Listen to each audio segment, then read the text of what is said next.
जय हिंद दोस्तों, स्वागत है आपका और एक नए वीडियो में और एक नए टॉपिक के साथ। Pakistan media crying as world bank said Pakistan will be default soon. जल्द ही होगा। वो तो वर्ल्ड बैंक के पहले हम लोग बोल रहे हैं भाई। मैं मुंह पे बोल रहा हूँ पाकिस्तानियों आपको। उसका रीजन है आपकी जो सोच है ना, वो आपकी जो जिहादे वाली गंदी सोच है उसको बदलो। रीजन मेन यही है और सब कुछ हमारी थिंकिंग के ऊपर ही होता है। जैसी हमारी सोच वैसा होगा। ठीक है। एक आपने सीरियल देखा होगा, खास कर भारत में बहुत प्रचलित वो सीरियल है, जिसका नाम है तारक मेहता का उल्टा चश्मा। कैरेक्टर है बाघा, जो जेठालाल की दुकान पे काम करता है। वो एक वर्ड यूज बहुत करता है ज्यादातर। वो होता है जैसी जिसकी सोच। उस वर्ड को आप 2-3 बार देख लो, समझ में आएगा तो ठीक है। अगर मैं आपको थोड़ा बहुत एक्सप्लेन कर दूं, जैसी आपकी सोच आप रखोगे ना वैसे आप होंगे। ठीक है। ये सब में लागू पड़ता है, ऐसा नहीं है सिर्फ पाकिस्तान, सब भी में। आपकी जैसी सोच, आपका जैसे थॉट, आपके जैसे विचार, वैसे ही आप बनो। आप गलत विचार करोगे तो आपके साथ सब कुछ गलत होगा, वैसे आपके साथ होगा। बिल्कुल। और आप अच्छे विचार करोगे तो आपके साथ सब कुछ अच्छा होगा। ठीक है। बुरा भी उस पर थोड़ा बहुत होता है, ऐसा नहीं सब कुछ मतलब हर एक चीज अच्छी हो, मतलब उसकी मात्रा कम हो। बड़े बड़े लोग कह के गए ना, थिंक पॉजिटिव। जो बड़े बिजनेसमैन है, बड़े बड़े लोग बन चुके, जिसकी बायोग्राफी आप कहीं पे भी जाओगे वहां पर ये वर्ड आएगा, थिंक पॉजिटिव। ठीक है। तो जैसे जिसकी सोच। चलो दोस्तों, पहले ये वीडियो देखते हैं। आशा करते हैं आपको बहुत पसंद आएगी। स्टार्टिंग में ज़्यादा मैंने लेक्चर दे दिया, उसके लिए क्षमा चाहता हूँ। लास्ट में आपके साथ जरूर बात करूंगा। तब तक आप एक काम कर दीजिए, चैनल पे पहली बार आए हो तो सब्सक्राइब जरूर से कर दीजिएगा, और वीडियो अच्छा लगे तो लाइक शेयर भी कर दीजिएगा। चलिए स्टार्ट करते हैं। वर्ल्ड बैंक के पाकिस्तान का उन्होंने कहा जी माशी मॉडल नाकारा हो चुका है, गुर्बत फिर बढ़ने लगी है, माशी तरक्की के फवायद सिर्फ अशराफिया तक महदूद हैं, पाकिस्तान अपने साथी मुल्कों से बहुत पीछे रह गया है। वर्ल्ड बैंक ने एक बड़ी इंपॉर्टेंट रिपोर्ट जारी की और उन्होंने कहा है कि जो पाकिस्तान का जो करंट इकोनॉमिक मॉडल है ये बिल्कुल काम नहीं कर रहा। कुछ समझ नहीं आ रही बेसिकली ये क्या हो रहा है। हम एक जिसे कहते हैं ना एक दलदल के अंदर है कि भाई पाकिस्तान के जितने भी इकोनॉमिक इंडिकेटर्स हैं ना वो रिवर्स गियर में चल रहे हैं, लेकिन पाकिस्तान की गाड़ी चल रही है रिवर्स गियर में। और यही वर्ल्ड बैंक कह रहा है कि बॉस, तुम्हारे अगर इतने करोड़ लोग गरीबी के नीचे हैं तो उनको ऊपर कब लाओगे? धीरे धीरे ये तो और लोग नीचे जा रहे हैं गरीबी रेखा के नीचे। आप समझ रहे हैं दोस्तों? इतना नेगेटिव करके इससे हम निकलेंगे कैसे? अब जहां पर हम हैं वहां पर पॉजिटिविटी या ऑप्टिमिज्म की गुंजाइश मैं समझता हूं अगर कोई निकाल लेता है तो वो हकीकत के साथ धोखा कर रहा है। मेरा ख्याल है कि अल्लाह पाक जो है वो खैर करेगा। वर्ल्ड बैंक ने पाकिस्तान के मुआशी मॉडल को नाकारा करार दे दिया। कंट्री डायरेक्टर नाजी बिन हसाइन ने कहा कि पाकिस्तान की मुआशी तरक्की पायदार नहीं, महदूद है। लोगों का कहना यह है कि पाकिस्तान में कैसे तरक्की हो सकती है जब पॉलिटिकली चीजें ठीक नहीं है। ठीक है जी। हमारे सामने एक डेट क्राइसिस है। ठीक है जी। वो कहा जा रहा है कि जो डेट क्राइसिस है वो मीडियम से हाई की तरफ जा रहा है, और जो पाकिस्तान है वो सॉवरेन डेट ट्रैप में है क्योंकि डेट पेमेंट्स इतनी ज्यादा है, रीपेमेंट्स इतनी ज्यादा हैं। तो अब अवाम के लिए तो मुश्किलात हैं आने वाले दिनों में, चाहे वो निगरान हुकूमत हो चाहे दूसरी गवर्नमेंट आए। जब IMF के प्रोग्राम से निकलेंगे तभी आप जो है वो कुछ अवाम को रिलैक्स कर पाएंगे, अदरवाइज आपके पास कोई ऑप्शन है ही नहीं। और अगर आपने IMF के प्रोग्राम पर अमल करेंगे तो पाकिस्तान की इकोनॉमी के लिए और पाकिस्तान के लिए बेहतर है। जय हिंद दोस्तों, वर्ल्ड बैंक की तरफ से आज एक रिपोर्ट जारी किया गया दोस्तों, जिसमें बताया गया कि पाकिस्तान 1 से 2 महीने में डिफॉल्ट कर सकता है। क्योंकि दोस्तों पाकिस्तान की जो इकोनॉमिक ग्रोथ है, जो आर्थिक विकास है, वो नीचे की तरफ है। जहां पूरी दुनिया में सकारात्मक आर्थिक ग्रोथ होती है, विकास करते हैं देश, वहीं पाकिस्तान में विनाश का सिलसिला जारी है। लेकिन दोस्तों विनाश ऐसा हो रहा है कि स्कूल तो नहीं खुल रहे, पाकिस्तान में स्कूल बंद हो जा रहे हैं, लेकिन मदरसों की संख्या में कमी नहीं है। इवन दोस्तों 2023 में भी सबसे ज्यादा मदरसे पाकिस्तान ने ही बनवाए हैं और किसी देश ने इतने मदरसे नहीं बनवाए। पाकिस्तान में जहां मदरसों की संख्या तो बहुत तेजी से बढ़ रही है, यानी पाकिस्तान के स्टूडेंट अब मदरसों में ज्यादा जा रहे हैं। लेकिन क्या रीजन है? मदरसों में पढ़ने के बाद भी, और सुनते हैं मदरसों में पता नहीं क्या क्या चीजें पढ़ाई जाती है कि सबसे ज्यादा अमीर बन जाते हैं। लेकिन मदरसों से इतना जज्बा लेने के बाद भी पाकिस्तान की इकोनॉमी बहुत बुरी तरीके से धराशायी हो रही है। लगता है मदरसों में वो जज्बा नहीं भरा जा रहा खून में जो पहले भरा जाता था। दोस्तों ये तो कहते बहुत ज्यादा जज्बा आ जाता है मदरसों की शिक्षा लेने से। खैर जो भी है दोस्तों, ये वर्ल्ड बैंक का कहना है भाई। ठीक है। अभी तक पाकिस्तान के पास जितने रुपए हैं वो सारे या तो IMF से लोन लिया गया, या तो चाइना से, या तो USA और सऊदी अरेबिया से लिया गया लोन है। 100 का 100% पाकिस्तानी जो चल रहा है वो लोन पे गुर्बत फिर बढ़ने लगी है, रिफॉर्म्स को रोका जाता है, पाकिस्तान साथी ममालिक से पीछे रह गया है। पाकिस्तान का माशी मॉडल नाकार हो चुका, गुर्बत में कमी हुई थी जो अब फिर सर उठा रही है। ऐसा की करना है यार, मतलब कोई एक इंडिकेटर भी सही नहीं है। The reason behind is because we have not invested in human capital. हमने इंसानों पे पैसे ही नहीं लगाया। हमने अगर ये आप सारी रिपोर्ट पढ़ लें तो शायद बंदा रो भी पवे थोड़ी देर। मतलब this is how our priorities have been. हमारी जो नीड्स हैं वो 16,000 मिलियन की हैं, हमारे लॉसेस 15,000 मिलियन ज़्यादा से हुए। सो ये चीज़ें जो हैं ये हमें बताती हैं कि फिर हमारी एक्सेस टू एजुकेशन वो बड़ी कमज़ोर है। हमारे बच्चे जो हैं वो रुल गए ने सड़कों थे। तो चाइना पाकिस्तान इकोनॉमिक कॉरिडोर को बैठ के चाटना है। और ये लोग कहेंगे भाई भारत बड़ा जेलस है, भारत को बड़ी जलन हो रही है साहब, हमारा इकोनॉमिक भाड़ में गया तुम्हारा इकोनॉमिक कॉरिडोर। वर्ल्ड बैंक ने लाल, जो कहता है ना लाल परचम जो होता है, लाल झंडा, वो वर्ल्ड बैंक ने दिखा दिया है। और वर्ल्ड बैंक कह रहा है कि अगर पाकिस्तान इसी रास्ते चलता रहा तो पाकिस्तान का बेड़ा गर्क बहुत जल्दी हो जाएगा, जो बचा कुचा है वो भी निपट जाएगा पाकिस्तान। तो हमें अपनी जो जिसे कहते हैं 21st सेंचुरी में हमें 60% तक अपनी लेके जानी है, अपनी जो उसको लिटरेसी रेट को। और एक ये that's how we can build an organic capacity को हम बिल्ड कर सकते हैं, जिससे हम technology and all these things हम ये बेहतर कर सकेंगे। और ये जो इंडिकेटर हैं इनसे हमें बाहर निकलने की ज़रूरत है। भाई आप थोड़ा सा आगे निकलो और हमें थोड़ा सा ख़वातीन को जैसे बातें की जाती हैं कि इंक्लूड करें। बीबियां ना कारबा है, इन्हें को काम नहीं होता। और हमारी ख़वातीन भी अब जो है ना वो इतनी फ्रैंकली स्पीकिंग वो मेजॉरिटी, नॉट ऑल बट एक बड़ी तादाद जो है वो घर बैठी हो, कहते हैं हमें क्या ज़रूरत है बाहर जाके धक्के खाने की, काम करने की। बस ठीक है, जब घर में चीज़ें मैनेज हो रही हैं तो फिर हम क्या करें। मतलब सो ये एक basically this is a two way traffic है, ये कोई एक चीज़ नहीं है उसमें। हमारे इस खित्ते के बेसिकली है, क्योंकि यहाँ पे एक पैट्रियार्किकल सोसाइटी है तो उसकी वजह से ये चीज़ें हैं। ठीक है जी। सो हमें सबसे पहले तो अपने इस डेट क्राइसिस को ठीक करना है। और कहा जाता है कि इसके बड़े कम चांसेस है। ठीक है जी। और ये शॉर्ट टर्म मेजर्स ही हम लेते रहेंगे और एक्सटर्नल बोरिंग पे ही हम गुजारा करते रहेंगे। और दूसरा ये है कि हमें IMF का कोई 3 से 5 साल का प्रोग्राम चाहिए।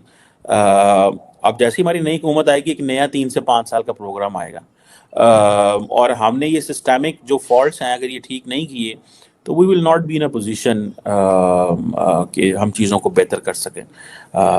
आप देखें भारत किस तरह वो एक डिफरेंट लाइन लेंथ पे चला गया, बिल्कुल एक डिफरेंट लाइन लेंथ पे चला गया। हमारे वो प्राइम मिनिस्टर थे साबिक जो नवाज शरीफ साहब, वो कहते थे जनाब के हमें मौका दिया जाता तो हमने क्या कर देना था, हमने क्या से क्या कर देना था, और हमें मौका ही नहीं दिया गया। आज देखें कि आज इंडिया जो है वो उसकी सारे बातें कर रहे हैं, वो कितने, वो कहाँ चला गया जी, वो किधर जा रहा है, उसकी इकॉनमी। वो अभी डॉक्टर जयशंकर रशिया में क्या गया है जी, हमारी जो ग्रोथ रेट है वो 7% है। देखिए फिर बातें तो वो क्या कहते हैं करनी पड़ती हैं। ठीक है, बातें तो फिर होती हैं। अगले की जब इकॉनमिक ग्रोथ रेट 7% से ज़्यादा है तो उसके बाद तो फिर निज़ाम तो फिर वो कहेंगे जी हमारी तो 7% और हम इससे आगे जाएंगे। तो फिर लोग तो उनको कहेंगे ना कि यार देखें ये the data is speaking for themselves. उनके लिए डाटा बोल रहा है, ठीक है, उनके लिए कुछ और नहीं बोल रहा। पाकिस्तान के जितने भी इकोनॉमिक इंडिकेटर्स हैं ना वो रिवर्स गियर में चल रहे हैं, लेकिन पाकिस्तान की गाड़ी चल रही है रिवर्स गियर में। और यही वर्ल्ड बैंक कह रहा है कि बॉस तुम्हारे अगर इतने करोड़ लोग गरीबी के नीचे हैं तो उनको ऊपर कब लाओगे, धीरे धीरे ये तो और लोग नीचे जा रहे हैं गरीबी रेखा के नीचे। आप समझ रहे हैं दोस्तों। जैसे भारत में भी गरीबी है, लेकिन भारत में जितनी पिछले साल गरीबी थी उतनी इस साल नहीं है, और जितनी इस साल है उतनी अगले साल नहीं होगी। यानी कि भारत एक ठीक डायरेक्शन में पॉइंट आउट कर रहा है। यानी कि जो 25 करोड़ लोग हैं पाकिस्तान के, 25 करोड़ लोग वो गुलाम हैं, वो दास हैं, वो सेवक हैं उन 4-5 हजार लोगों के जो कि एलीट हैं। ये मैं एनालिसिस कर रहा हूं वर्ल्ड बैंक की रिपोर्ट का और वर्ल्ड बैंक के डायरेक्टर के स्टेटमेंट का। और बदन के अंग विशेष पर जिहाद की खाज पकड़ बना लेती है तो फिर वो कंट्री, वो जो वतन है, वो जो देश है, वो जो मुल्क है, वो कभी ऊपर नहीं उठ पाता। और पाकिस्तान के साथ यही चक्कर है। भारत हेट्रेड, भारत से नफरत, हिंदुओं से नफरत कर करके हमें कुछ नहीं हुआ। पाकिस्तान ने जितना नफरत करी हमसे, हम और तरक्की करते चले गए। आज हम वर्ल्ड की 5th लार्जेस्ट इकोनॉमी है। 650-650 अरब डॉलर हमारे फॉरेन एक्सचेंज रिजर्व्स हैं। हम लोग थर्ड लार्जेस्ट इकोनॉमी बनने वाले हैं अगले 4-5 साल में, according to IMF, according to world bank. Modi ji ने जो स्टेटमेंट दी, आप कह सकते हैं कि साहब आपके देश के प्रधानमंत्री वो तो कहेंगे ही नहीं, वर्ल्ड बैंक और IMF भी कह रहा है कि थर्ड लार्जेस्ट इकोनॉमी बनने वाली है। और पाकिस्तान आज भी, पाकिस्तान का प्रधानमंत्री क्या बोलता है दोस्तों, हम 300 जिहाद लड़ेंगे भारत के साथ इंशाल्लाह। तो भाई ऐसा है कि तुम जिहाद लड़ो और हम तरक्की करेंगे। थैंक यू दोस्तों, वीडियो को यहाँ तक देखने के लिए। कमर सीमा जी को समझ नहीं आ रहा है कि ये क्या हो रहा है। हाँ, उसको कोई समझाओ। तो कमर सीमा जी क्षमा चाहते, आपके लिए आपकी वीडियो हम रेगुलर देखते हैं, लेकिन ये हो रहा है उसके पीछे का रीजन पाकिस्तान, जो भी कुछ हो रहा उसका रीजन पाकिस्तान, सबसे बड़ा रीजन पाकिस्तान में है।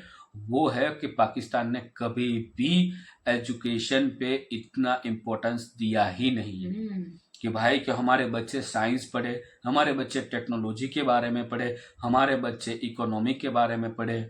ठीक है, तो जैसे आपकी पढ़ाई होगी वैसे आपके देश में रोजगार होंगे, क्योंकि अभी भी ये लोग नहीं सीख रहे। ऐसा बहुत सारी कंट्री को देखकर भी नहीं सीख रहे कि बाकी सब एजुकेशन पे फोकस कर रहे हो तो उसकी देश में कितनी तरक्की हो रही है, वो उसमें देखकर भी नहीं सीख रहे। अभी भी एजुकेशन का बेड़ा तो गर्क ही करके रखा है।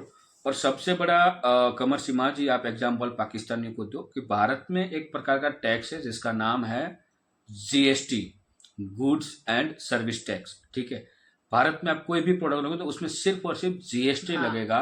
तो ये उसको समझाओ कि GST और आपके वहां पे कितने प्रकार के टैक्स लगते हैं। भारत में एक ही टैक्स, अब ये सारा का सारा टैक्स डायरेक्टली जाएगा सेंट्रल गवर्नमेंट के पास।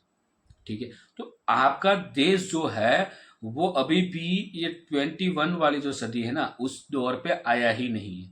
उस दौर पे आने के लिए अब पाकिस्तान बहुत पीछे रह चुका है, उसको बहुत मेहनत करनी पड़ेगी। अभी भी हम भी मानते हैं कि हम पूरी तरह से एंटर नहीं हुए 21 सदी में, लेकिन हम अभी बोल रहे हैं हम ये जो अभी 21वीं सदी है ना, ये पूरी एशिया की मतलब कि भारत की है। उसका रीजन यही है कि हम उसको फोकस में रख के काम कर रहे हैं। ठीक है, मोदी जी ने बोल दिया है ना कि भाई ये 21वीं सदी भारत की सदी है, तो वो हम उसको ध्यान में रख के काम कर रहे हैं कि अब जो टाइम आने वाला है वो कौन सा है। हाँ, और दुनिया मतलब वर्ल्ड को भी देखते हैं कि वो लोग कहाँ पहुंच गए, बिल्कुल हमें भी कहाँ पहुंचना है। तो देखो, एजुकेशन सही होता तो वहां पे कोई ना कोई छोटे छोटे स्टार्टअप हो चुके होते सालों। हाँ, ठीक है, आपके वहां पे कौन सी चीज है जो पैदा होती? ठीक है, एक सुई भी नहीं बना पा रहा पाकिस्तान में। फिर तो इकोनॉमी तो गिरेगी ही। एक 2-3 बिजनेस है जो मेरे को मालूम है। वो एक बिजनेस है कि वो लोग फुटबॉल अच्छा बनाते हैं। पाकिस्तान में फुटबॉल अच्छी बनती है, फुटबॉल का ये लोग बाहर ट्रेड करते हैं।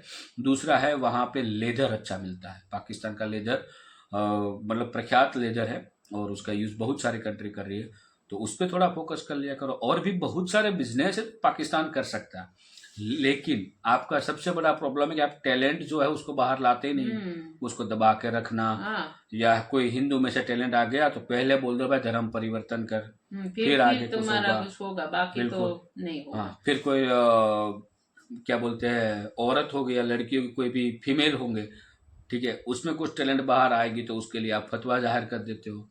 तो ये सारे कानून, ये आपके जो रूल्स एंड रेगुलेशन, सब कुछ चेंज करना पड़ेगा। दुनिया जिस राह पे चल रही है उस राह पे आपको आना पड़ेगा। आप एक ही चीज दोहरा रहे हो कि पूरी दुनिया में इस्लाम खतरे में है। बाकी 56 देश टोटल है, 56 कंट्रीज, उनमें से पाकिस्तान को माइनस करते हुए 55 कंट्री को कोई टेंशन नहीं है। वो ऐसे आगे बढ़ रहे हैं, काम कर रहे हैं, इकोनॉमी देख रहे हैं, देश को आगे बढ़ा रहे हैं, और आपको 55 कंट्री की चिंता है भाई। उस चिंता को छोड़ो, आपके देश की चिंता करो, देश आगे जरूर जाएगा। बाकी तो वर्ल्ड बैंक ने मतलब बोल ही दिया है कि मतलब दिवालिया होने को है, बिल्कुल, तो संभल जाओ तो अच्छा है। वर्ल्ड बैंक देख, वर्ल्ड बैंक है, वो डेटा पे काम करते हैं, उस डेटा के आधार पे वो कंट्री का जो है तहकीकात करती है, मतलब उस कंट्री पे नजर रखती है, ध्यान रखती है, उस कंट्री क्या कर रही है, कैसे काम कर रही है, सब कुछ। तो पाकिस्तान में कुछ हो ही नहीं रहा है ना, वो खुद बोल रहे हैं कुछ नहीं हो रहा है, कोई हमें तो कोई, तो वर्ल्ड बैंक को तो चिंता होगी भाई उसका पैसा कहाँ से बाहर आएगा। हमें कोई बंदा लोन देता है तो हमारे पास से कोई ना कोई चीज गिरवी रखवाता है, फॉर एग्जाम्पल हम होम लोन लेते हैं, तो होम लोन में क्या होता है, जब तक हम लोन भर पाए ना कर पाए तब तक वो जो हमने होम लिया है वो गिरवी रहता है, ठीक है। तो सिक्योर लोन ही हुई ना। लेकिन अनसिक्योर लोन लेने जब हम जाते हैं तब आपको पता चलता है कि बैंक हमें लोन कैसे देती है। अनसिक्योर लोन में ऐसा होता है कि उसमें कुछ गिरवी नहीं रखना पड़ता है, ऐसे ही लोन दी जाती है कि बंदा का बैकग्राउंड क्या है, एजुकेशन क्या है, क्या वो जॉब करता है, क्या वो बिजनेस करता है, जॉब या तो बिजनेस कर रहा है तो उसमें से उसकी इनकम कितनी हो रही है, उस इनकम में उसकी फैमिली के लिए कितना जा सकता है, और उस इनकम में से क्या कोई और लोन भर रहा है या नहीं, ये सब कुछ देखा जाता है। उसके बाद हमें यहाँ घुमा घुमा के फिर लोन मिलता है, इसको अनसिक्योर लोन बोलते हैं, ठीक। तो समझ आता है दोस्तों। फिलहाल गला थोड़ा खराब है तो ज़्यादा नहीं बोल पा रहा हूँ, इस वीडियो से यहाँ पे विदाई लेते हैं, मिलते हैं और अगली वीडियो में। टिल देन जय हिंद, जय हिंद, जय भारत।